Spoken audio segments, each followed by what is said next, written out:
Hola, un saludo cordial a todos los docentes y directivos docentes de la institución educativa Julián Mota Salas de la ciudad de Neiva, departamento del Huila. Mi nombre es Lina María Trujillo Monge, tutora del programa Todos Aprender.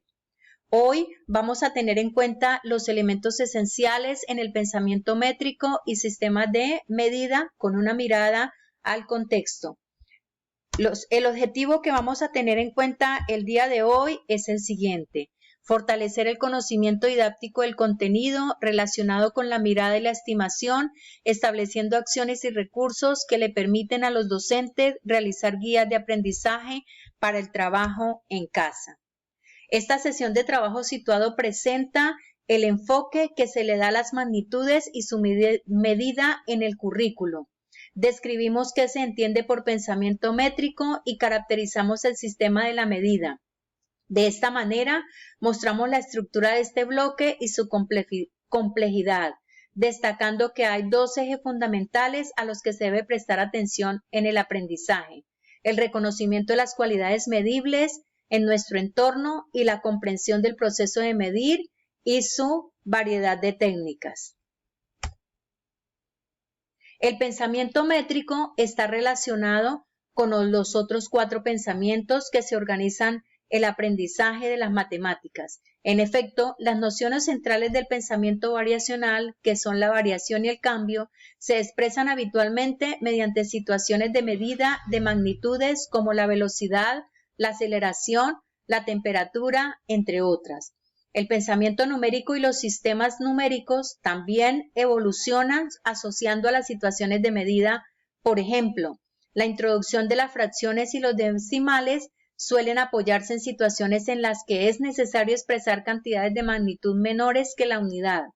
Las nociones de probabilidad y estadística propias del pensamiento aleatorio y sistemas de datos, en el caso de la probabilidad y los resúmenes de datos, son en realidad medidas de que ocurra un suceso y valoraciones sobre el comportamiento global de los datos. Por último, en relación al pensamiento espacial y sistemas geométricos, está directamente relacionado con las magnitudes geométricas, como la longitud, la superficie, la capacidad y el volumen. El pensamiento métrico pone el foco en los contenidos matemáticos a desarrollar. Otra idea que pone el énfasis en las habilidades de los estudiantes para utilizar las nociones de magnitud y medida en diferentes contextos, en este caso los utilizados en las pruebas saber, así como para aplicar las técnicas de medidas con flexibilidad y eficacia en el sentido de la medida. De modo global, el sentido de la medida se centra en dimensionar adecuadamente el entorno y en aplicar reflexiva y coherentemente diversas estrategias de medida de acuerdo a las exigencias y necesidades de cada situación. De esta manera, el desarrollo del sentido de la medida se puede organizar en torno a 2 ejes fundamentales: los reconocimiento de las cualidades medibles y la comprensión del proceso de medir. El reconocimiento de las cualidades medibles es el punto de partida en el aprendizaje. Por ejemplo, en una cuerda, los estudiantes han de identificar su longitud como un atributo particular de este objeto y han de percibir que ese atributo se puede cuantificar mediante un número. El proceso de cuantificación de cualidades medibles suele surgir de actividades perceptivas, aunque algunas veces no es evidente la percepción de una magnitud mediante los sentidos. Por ejemplo, también es una longitud el espacio faltante entre 2 lugares, es decir, la distancia que los separa. El desarrollo de las habilidades anteriores avanza en paralelo con la comprensión del proceso de medir. El estudiante aprende procedimientos para obtener el número que representa la medida de la magnitud. Este proceso requiere desarrollar la idea de unidad de medida, es decir, de reconocer la referencia con la cual comparar la cantidad que quiere medir. En el caso de primaria, los estudiantes aprenden las unidades estandarizadas del sistema métrico decimal y del Sistema Internacional de Medidas, con sus múltiplos y sus submúltiplos, pero previamente trabajan con unidades no convencionales, como los palmos, los pies, clics, lapiceros, entre otros. Para medir es necesario que los estudiantes aprendan procedimientos variados que dependen de la magnitud y de la unidad de medida considerada. Estos procedimientos pueden clasificarse en 3 grandes bloques. El primer bloque corresponde a los procedimientos de medición directa. Por ejemplo, para medir la superficie de un rectángulo se superponen sobre él las unidades cuadradas de superficie. En el segundo bloque son procedimientos de medición indirecta. Por ejemplo, para medir el área de un triángulo, se miden las longitudes de su base y su altura y se multiplican y se dividen entre 2. En el caso del tercer bloque, estas son los procedimientos de estimación. Los estudiantes obtienen la medida de forma aproximada a partir de juicios subjetivos sobre el tamaño de la cantidad. En la lección hemos descrito lo que se entiende por pensamiento métrico y hemos caracterizado el sentido de la medida. Hemos puesto de manifiesto las conexiones de este bloque con otros contenidos matemáticos del currículo. Hemos destacado que hay 2 ejes fundamentales a los que se debe prestar mucha atención, que son el reconocimiento o percepción de las cualidades medibles en nuestro entorno, en nuestro contexto, y la comprensión del proceso de medir con su variedad de técnicas. La complejidad de las nociones que aparecen en estos 2 ejes ponen de manifiesto que memorizar y aplicar una serie de fórmulas es solo una pequeña parte de lo que los estudiantes han de aprender durante la educación básica primaria. Es muy importante entonces, a partir de esos elementos, tener en cuenta que existen 3 habilidades fundamentales durante el aprendizaje de las magnitudes, las cuales son la conservación de la cantidad, la transitividad y la composición aditiva. También destacamos la importancia de desarrollar la noción de unidad de medida y los distintos procedimientos para obtener la medida de un objeto. Es particular, mostramos que existe algunos estadios dentro del aprendizaje que desarrollan habilidades durante la etapa de primaria. Finalizamos aportando una lista de expectativas de aprendizaje organizadas por grados. De esta manera se va evolucionando las características del aprendizaje a medida que se van desarrollando el proceso de las transiciones. El aprendizaje de las magnitudes y su medición se desarrolla a lo largo de toda la educación básica primaria y secundaria. Durante este largo proceso se desarrollan habilidades complejas que se apoyan en un conjunto de procedimientos y de propiedades de las magnitudes. Vamos a enunciar entonces a continuación cómo se sucede este proceso de evolución.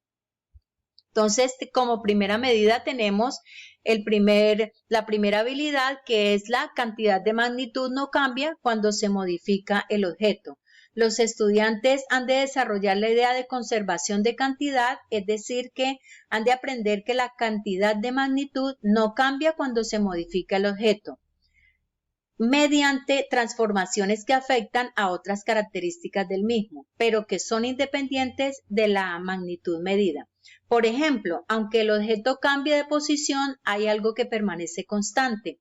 Ese algo es aquella magnitud con respecto a la cual el estudiante percibe la conservación de la magnitud. Por ejemplo, si el estudiante dispone de una bola de plastilina y le hace cambios en su forma, debe saber que no habiendo retirado ni añadido nada de plastilina, la cantidad de este material sigue siendo la misma. El estudiante se encuentra entonces en condiciones de avanzar hacia la idea de conservación de la masa respecto de los cambios de forma. Esta habilidad está relacionada con la reversibilidad, es decir, el reconocimiento de que algunos cambios son reversibles y que mediante la acción adecuada se puede volver a la situación inicial. Los estudiantes han de aprender la transitividad, es decir, que han de poner en juego la propiedad que si un objeto es mayor que otro y este es mayor que un tercero, entonces el primero es mayor que el tercero. La comparación de cantidades de magnitud es un proceso importante en el desarrollo de la noción de medida. Se desarrolla a través de distintos estadios. En el primer momento, los estudiantes realizan comparaciones puramente perceptivas sin recurrir a ninguna medida común ni a ningún otro procedimiento. Por ejemplo, si se preguntan a un estudiante cuál de los dos trozos de cuerda que tiene ante sí es más largo, señalará uno de ellos según la impresión que ha obtenido a través de la vista. En el estadio siguiente manipulará los objetos antes de responder. Por ejemplo, trasladará las dos cuerdas poniéndolas una junto a la otra. En el siguiente estadio consistirá en servirse de lo que se denomina término medio, es decir, un referente que hace de intermediario entre las dos medidas. Por ejemplo, el estudiante utilizará sus manos para trasladar la longitud de una de las cuerdas a la otra. Finalmente, se pone de manifiesto la transitividad, es decir, que se utiliza un término medio que lo llamamos B, un razonamiento deductivo del tipo siguiente. Si A es mayor que B y B es mayor que C, podemos concluir que A es mayor que C. Estas acciones suponen un avance importante hacia la construcción de la idea de unidad de medida, aunque el término medio B todavía no se está usando como referente común e independiente. Los estudiantes han de desarrollar también la idea de composición aditiva, al igual que es necesario conocer que las transformaciones de los objetos dejan invariante la cantidad de magnitud. También es necesario aprender a realizar transformaciones de los objetos que faciliten el cálculo de la cantidad de magnitud. Es el caso de la partición de un objeto a trozos, de modo que la suma de los trozos proporciona la cantidad de magnitud total. Por ejemplo, el estudiante aprende a realizar particiones de una superficie para poder calcular el área de forma sencilla o comprende que la capacidad de un objeto la puede aprender mediante el traspaso de líquidos entre recipientes de formas diferentes. Los estudiantes desarrollan la noción de unidad de medida.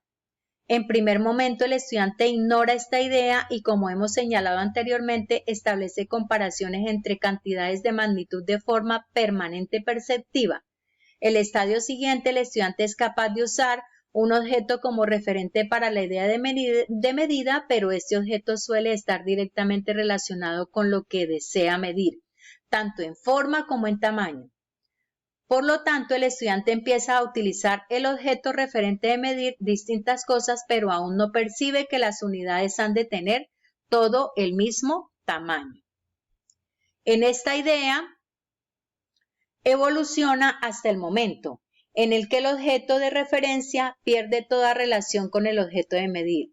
En este estadio se van conformando una serie de unidades que siempre se utilizan para una determinada magnitud, constituyendo un sistema de unidades en esa magnitud.